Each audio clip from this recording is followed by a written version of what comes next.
Russian state media have begun leaking some information about the country's next-generation air and missile defense system, the S-500. While maintaining that most of the new system's technical characteristics remain under wraps, Sputnik this week began shedding some light on what those technical characteristics will be, although many of them have been previously reported elsewhere. According to the report, the S-500 is expected to be able to engage targets at altitudes of over 60 miles, which is higher than any existing missile defense systems. Sputnik went on to claim that 60 miles and more is also the near space zone where the majority of foreign military satellites are now orbiting our planet. While it is technically true that military satellites are flying at heights of 60 miles or more, most of them are much higher than 60 miles and thus likely outside the S-500's range. The Sputnik report went on to say that the S-500 is expected to be able to detect and simultaneously attack up to 10 ballistic missile warheads flying at speeds of over 4 miles a second. It will also have several distinct radar systems geared towards different targets. For example, the system will have different radars to detect planes, helicopters, drones and missiles. Earlier this month, Sputnik had reported on an all-altitude radar system that will be part of the S-500.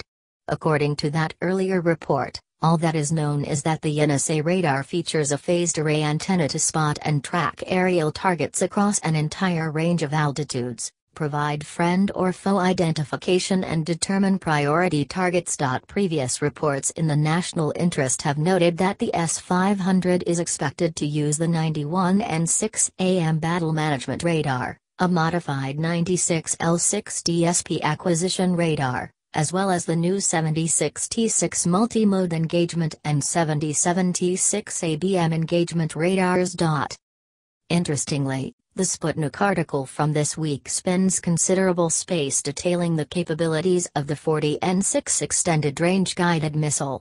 As the article notes, the 40N6 missile has an enormous range of 400 kilometers, 250 miles.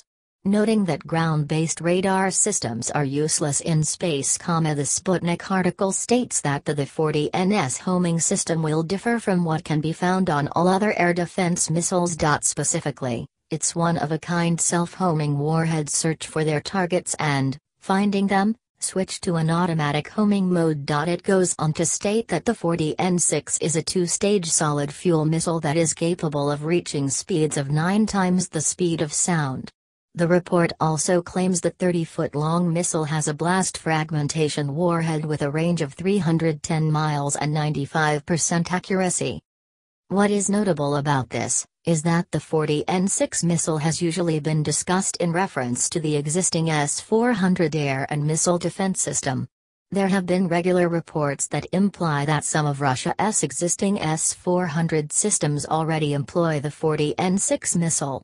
These reports were almost certainly premature, although new reports this month said that the missile could enter service soon after undergoing another test in February of this year. Thus, it seems the S-500's main missile won't be entirely new, as it will first be integrated into at least some of Russia's existing S-400 systems. Moscow does claim that this missile will be able to engage hypersonic missiles and could be modified to attack satellites.